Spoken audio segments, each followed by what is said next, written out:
দেখ, এক কথা বলতে পারি, বিক্রম তুই তো একদম মজার মানুষ, তোর সঙ্গে কথা বলে খুব ভালো লাগে। আরে আরে ভাই, আমরা কথা বলতে বলতে ভুলে এই হ্রদের দিকে চলে এসেছি। হে বিক্রম, গ্রামের লোকেরা বলে এখানে আসা মানে নিজের প্রাণ হারানো। আরে এমন কিছু হয় না, এটা গ্রামের মানুষের অন্ধবিশ্বাস। না হলে এরা কি, এরা তো কিছু না কিছু বলে। আরে না না না ভাই, এটা বিপদ, বিপদ আছে। এই নদীর মধ্যে একটা মটকা দেখা যায়, আর যে মটকার কাছে যায় ভাই সে বাঁচে না। আমি তো যাচ্ছি। আরে তুই তো একদম ভিতুরে ভাই। আরে আরে দাঁড়া তো, একটু শোন তো। আরে দাঁড়া তো। অরে দৌড়ে গেল সে, একদম ভীতু। যাই হোক, এখন আমি এখানে পর্যন্ত এসে পৌঁছেছি, তো মাঠ কাটা তো অবশ্যই দেখব। তারপর নিলয় ভয় পেয়ে সেখান থেকে চলে যায় আর বিক্রম নদীর ধারে এগিয়ে যেতে থাকে। ঠিক তখনই পানির মাঝখানে সে একটা বিশাল বড় মটকা দেখতে পায়। ওরে বাবা, কি কথা! এত বড় মটকায় অবশ্যই অনেক ধন সম্পদ থাকবে। মানুষরা অযথা এটার থেকে ভয় পায়। আজ আমি তো গ্রামের মানুষের ভয় দূর করে দেব আর ধনী হয়ে যাব। বিক্রম মটকার দিকে এগিয়ে যেতে থাকে। যতক্ষণ সে মটকাটা ছুঁয়েছে, ঠিক তখনই হঠাৎ মটকাটা তাকে নিজের দিকে টেনে নিয়ে গেল। আরে আরে আরে বাঁচাও! আরে কেউ তো আমাকে বাঁচাও! আমি আমি এই মটকায় ঢুকে যাচ্ছি। সে চিৎকার করে, কিন্তু কোনো লাভ হলো না। তাকে মটকার ভিতরে টেনে নেওয়া হলো, আর কয়েক মুহূর্তের মধ্যে ওই মটকাটা, যা পুরোটা দেখা যাচ্ছিল, আবার আগের মতো আধা দেখা দিতে শুরু করলো। নদীর কিনারে আবার নীরবতা নেমে এলো। সেখান থেকে নিলয় গ্রামে ফিরে গেল। আজ আমার দ্বিতীয় স্ত্রীর সন্তান এই পৃথিবীতে আসতে যাচ্ছে। হে ওপরওয়ালা, এইবার আর আমার সন্তানকে আমার কোল থেকে কেড়ে নিও না। প্রথম বউয়ের বাচ্চা বারবার আমার থেকে কেড়ে নিয়েছে। এই যন্ত্রণা নিয়ে ভেঙে পড়ে আমি দ্বিতীয় বিয়ে করেছিলাম। আর সহ্য করার শক্তি আমার মধ্যে নেই। নিলয় কষ্টে কষ্টে বাসায় ফিরে এলো। বাসায় পৌঁছেই পরিবেশ বদলে গেছে, আর তারার চোখ ফুলে উঠেছিল। আমাদের বাচ্চাটা এই পৃথিবীতে আর নেই।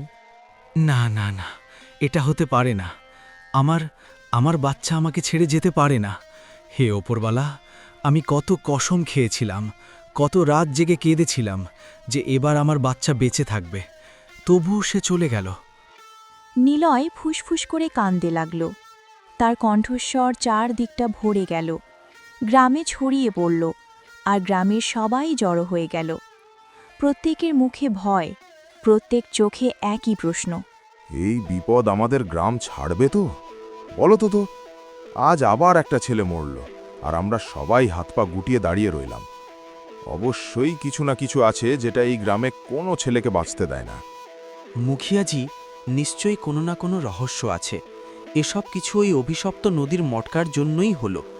আমি সেখানে গিয়েছিলাম, আর ঠিক সেই দিন আমার ছেলেকে হারালাম। এই বলে ভিড়ের মধ্যে থেকে একজন কুমোরের ছেলে সামনে এগিয়ে এলো। মুঠিয়াজি, ওই হাড়ি মাটির, আর মাটিকে কুমোরের চেয়ে ভালো আর কেউ বুঝতে পারে না। যদি কেউ ওই হাড়ির সত্যিটা বলতে পারে, তাহলে সেটা আমি।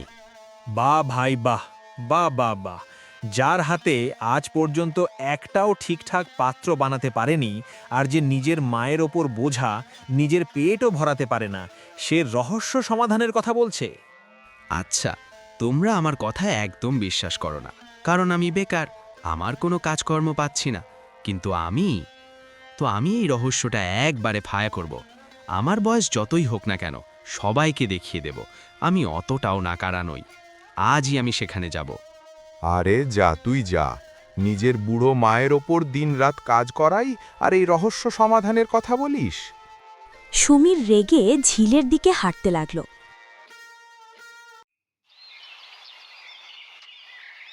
সমীর এগিয়ে গেল এবং নদীর কাছে পৌঁছতেই সে একটা আধা ভাঁজ মাটির হাঁড়ি দেখতে পেল। হ্যাঁ, গ্রামের লোকরা যেমন বলছিল এটা একদম সত্য। এখানে হাঁড়ি মানে এর ভেতরেই ওই রহস্য লুকিয়ে আছে। আমাকে দ্রুত এই হাঁড়িটার কাছে যেতে হবে। সমীর একটু সামনে এগিয়ে গিয়ে হাঁড়িটাকে ছুঁতেই হঠাৎ করেই সমীরের শরীর মটকার ভিতরে টেনে নেওয়া শুরু হলো, আর কয়েক মুহূর্তের মধ্যে সে মটকার মধ্যে চলে গেল এবং দূরের জঙ্গলে পড়ে গেল। হে ওপরওয়ালা, আমি কোথায় এসে পড়লাম?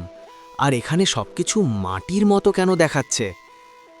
ও, মানে এটা মটকারই জগৎ। আর আমি সত্যি মটকের জগতে চলে এসেছি। আমাকে এগিয়ে গিয়ে দেখতে হবে সামনে আর কি আছে।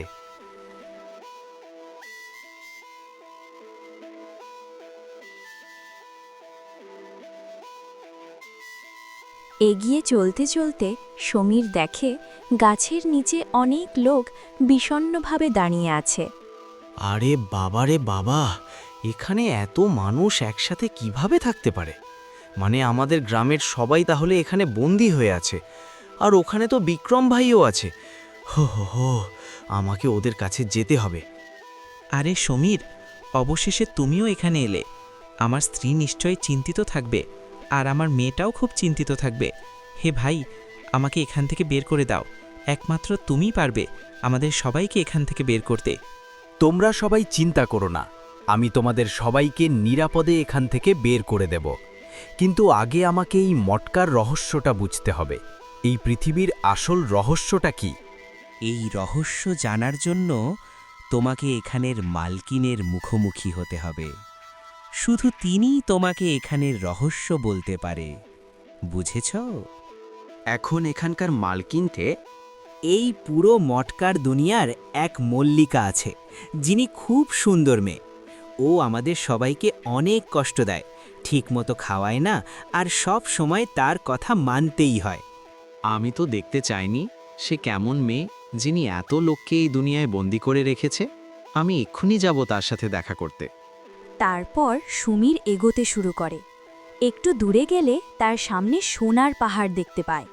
ঠিক তখনই তীব্র আলো ছড়িয়ে পড়ল, আর সেখানে এক সুন্দরী মেয়ে তারা উপস্থিত হলো।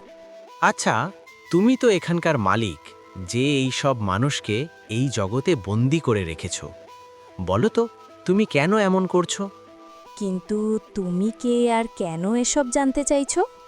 তোমার এই রহস্যের কারণে আমাদের পুরো গ্রামটা শেষ হয়ে যাচ্ছে। তাই আমি এই পৃথিবীর রহস্য জানতে চাই। শেষ পর্যন্ত তুমি এই লোকেদের সাথে এমনটা কেন করছো? যদি তুমি আমার বিশ্বের রহস্য জানতে চাও, তাহলে আগে তোমাকে আমার পুরো সত্যি জানতে হবে। কিন্তু ভাবো তো, যদি তুমি আমার সত্যি জানতে পারো, তাহলে তুমি কখনো এই জগৎ থেকে বের হতে পারবে না। হ্যাঁ, ঠিক আছে, আমি মেনে নিচ্ছি, কারণ আমি এই রহস্য সমাধান করার জন্য সবকিছুই করতে প্রস্তুত। শোনো, এই কথা তখনের যখন আমিও একজন সাধারণ মেয়ে ছিলাম, একটা গ্রামের দরিদ্র মৎস্যজীবীর মেয়ে। আমি রাজকুমার বীরেন্দ্রর প্রতি সত্যিকারের ভালোবাসা অনুভব করতাম। একদিন আমি তাদের পুকুরের ধারে গিয়েছিলাম। রাজকুমার, আমি তোমাকে খুব ভালোবাসি, আর আমরা কতদিন এভাবে লুকিয়ে লুকিয়ে দেখা করব? আমি তোমার সাথে বিয়ে করতে চাই। হ্যাঁ হ্যাঁ হ্যাঁ, কেন না তারা? আমিও তোমাকে খুব ভালোবাসি। আর তুমি আমাকে এটা বলেছ, সত্যি বলতে খুব খুশি হয়েছি। আমি আমার বাবার কাছে যত তাড়াতাড়ি সম্ভব আমাদের বিয়ের ব্যাপারে কথা বলবো। আর দেখবে, খুব শীঘ্রই বাবা আমাদের বিয়ে করে দেবেন। কিন্তু আমি এক দরিদ্র মৎস্যজীবীর মেয়ে, রাজা মানবেন তো? হ্যাঁ হ্যাঁ হ্যাঁ, তারা কেন না মানবে? আমি তোমাকে খুব ভালোবাসি, আর আমি তাদের একমাত্র উত্তরাধিকারী। ও আমার কথা অবশ্যই শুনবে। আমি আজই বাবার কাছে গিয়ে আমাদের দুজনের বিয়ের ব্যাপারে কথা বলবো। আর তুমি চিন্তা মুক্ত হয়ে তোমার বাড়ি চলে যাও। আমাদের বিয়ে হবেই, ঠিক আছে?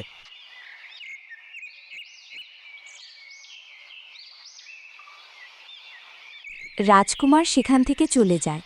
এভাবেই 2 দিন কেটে যায়। হঠাৎ তারা বমি করতে শুরু করে। এটা কি? আমার বমি কেন হচ্ছে? মনে হচ্ছে আমি মা হতে চলেছি। এটা তো অনেক খুশির কথা। এখন আমি রাজকুমারের কাছে গিয়ে এটা বলবো, তাহলে ও কত খুশি হবে যে সে বাবা হতে চলেছে, আর শীঘ্রই আমাদের বিয়েও হয়ে যাবে। তারা খুশি খুশি রাজপ্রাসাদে পৌঁছল। কিন্তু সেখানে এসে সে দেখে রাজকুমার বীরেন্দ্র আরেক রাজকুমারী মাধবীর সঙ্গে বিয়ে করে নিয়েছে। সেটা দেখে তারা অনেক হতাশ হয়ে বলতে লাগল, মহারাজ, রাজকুমার বীরেন্দ্র কি বিয়ে করে ফেলেছে? তুমি আসার একটু আগেই রাজকুমার আর রাজকুমারী মাধবীর বিয়ে হয়ে গেছে। যাই হোক, এখন বলো তো তুমি কে আর কি বলতে চাও? তুমি আমাকে এত বড় ধোঁকা কি করে দিতে পারলে? বলেছিলে আমার সঙ্গে বিয়ে করবে, আর তুমি কাউকে আর কার সঙ্গে বিয়ে করে ফেললে? ওরে, তুমি কি ভাবছিলে যে আমি একজন গরিব মাছুরের মেয়েকে নিজের রাজ্যের রানী বানাবো? আমি তো শুধু তোমার সাথে সময় কাটাচ্ছিলাম, মন মজাচ্ছিলাম। দেখো, এখন আমার বিয়ে হয়ে গেছে, আমি রাজকুমারী পেয়ে গেছি। এখন তুমি চুপচাপ এখান থেকে চলে যাও। তুমি এটা করতে পারো না রাজকুমার। আমি তোমার সন্তানের মা হতে যাচ্ছিলাম, এই সুখবর দিতে আমি এখানে এসেছিলাম। রাজকুমার, সত্যিই কি তার পেটে থাকা সন্তান আমাদের রাজবংশের রক্ত? বাবা, হ্যাঁ, আমি তারাকে ভালোবাসতাম, কিন্তু আর ভালোবাসি না। আর আমি সত্যি বলছি, আমার তার সন্তানের সাথে কোনো সম্পর্ক নেই। যদি এই সন্তান আমাদের রাজবংশের রক্ত হয়, তাহলে এটা তার পেটে থাকতে পারবে না। এটাকে শেষ করতে হবে। সৈন্যরা যাও, দাইমাকে নিয়ে আসো। না মহারাজ, আপনি এটা করতে পারবেন না, এটা আমার সন্তান। তারপর কিছুক্ষণ পর সৈন্যরা দাইমাকে নিয়ে আসে। এই মেয়ের পেটে আমাদের রাজবংশের রক্ত বেড়ে উঠছে। তুমি এমন ওষুধ দাও যাতে এই সন্তান চিরতরে পেটে থেকেই শেষ হয়ে যায়। হ্যাঁ মহারাজ, এই ঔষধ খাওয়ালে তার বাচ্চাটা চিরতরে শেষ হয়ে যাবে। বীরেন্দ্র তারাকে ধরে ফেলে, তারা ছটফট করে। দাইমা তাকে ঔষধ খাওয়ায়। মহারাজ, কাজ হয়ে গেছে, এখন বাচ্চাটা চিরতরে শেষ। আহা, খুব ভালো, খুব ভালো কাজ করেছো তুমি। সৈন্যরা, দাইমাকে নিয়ে যাও এবং পুরস্কার দেও। সৈনিকরা দাইমাকে নিয়ে যায়, আর তারাকে রাজা বলতে লাগলো, তো দেখো মেয়ে, এখন তোমার বাচ্চাটা শেষ হয়ে গেছে, আর রাজকুমারও তোমাকে ভালোবাসে না। এখন চাও তো এখান থেকে চলে যেতে পারো, কিন্তু হ্যাঁ, মাঝে মাঝে আমাদের খুশি করতেই হবে তোমাকে। তোমার মতো খারাপ রাজা আমি কখনো দেখিনি। তুমি আমার আর আমার বাচ্চার সঙ্গে যা করেছো, তার ফল তোমরা দুইজনকেই ভোগ করতে হবে। তোমার এত সাহস কি করে হলো? সৈনিকরা, যতক্ষণ না তার মাথা ঠিকে আসে, তাকে এই রাজ্যের বাইরে জঙ্গলটাতে নিয়ে ফেলে দিয়ে এসো। সৈনিকরা তারাকে নিয়ে ঘন জঙ্গলে নিয়ে গিয়ে ফেলে দিয়ে চলে আসে। ওগো উপরওয়ালা, এটা কি রকম ন্যায়? টাকা কি সবকিছু, আর শক্তির সামনে কারো মমতার কোনো মূল্য নেই? যা আমার সঙ্গে হয়েছে, আমি কি তার বদলা নিতে পারবো না? আমি বদলা না নিয়ে মরতে চাই না। তারা ফুটে ফুটে কাঁদছে। তখনই ওখানে দিয়ে এক জাদুকর যাচ্ছে। তারাকে দেখে জাদুকর থেমে যায়। তুমি এত কাঁদছো কেন? কি কষ্ট তোমার? বলো আমাকে। জাদুকর মশাই, আমার রাজা আর রাজপুত্রদের থেকে বদলা নিতে হবে। ওরা আমার সঙ্গে খুব খারাপ করেছে। আমি ওদের এমন শাস্তি দিতে চাই যাতে ওরা প্রতিটা মুহূর্ত শ্বাস নিতে কষ্ট পায়। আমার এমন শক্তি দরকার। আচ্ছা, ঠিক আছে, আমি তোমাকে একটা শক্তি দেব, কিন্তু সেই শক্তির ভিতরে তুমি নিজেও বন্দী থাকবে। তুমি কি রাজি আছো? আমি বদলা নেওয়ার জন্য যা কিছু করতে প্রস্তুত। তান্ত্রিক মহারাজ, আপনি শুধু বলুন আমি কি করব। আমার আর হারানোর কিচ্ছু নেই। আমার সন্তান আমাকে ছিনিয়ে নেওয়া হয়েছে, আমার প্রেম আমাকে ঠকিয়েছে, আর রাজা আমাকে অপমান করে মরার জন্য ছেড়ে দিয়েছে। আমি তোমাকে একটা মন্ত্র দেব, সেই মন্ত্র তোমার মধ্যে গেঁথে নিতে হবে। তারপর তুমি যা চাইবে তাই করতে পারবে। কিন্তু হ্যাঁ, মনে রেখো, এই শক্তি থেকে কখনো তোমার মুক্তি হবে না, যতক্ষণ না কোনো সৎ আর নিঃস্বার্থ মানুষ তোমাকে মুক্ত করতে চায়, ততক্ষণ আমি এটা সব মেনে নেব। তারপর তান্ত্রিক মন্ত্র পড়ে আর তারার দিকে ফু দিতেই তারার মধ্যে সেই শক্তি চলে আসে। তোমার অনেক অনেক ধন্যবাদ তান্ত্রিক মহারাজ। তারপর তান্ত্রিক ওখান থেকে চলে যায়, আর তারা রাজমহলের দিকে রওনা হয়। আমি একটা নতুন জগৎ বানাবো, যেখানে আমারই কথা মতো সব চলবে। যারা যারা আমার সঙ্গে খারাপ করেছে, তাদের সঙ্গেও আমি করব ঠিক তাই করব। রাগে ভরা তারা রাজ দরবারে পৌঁছল।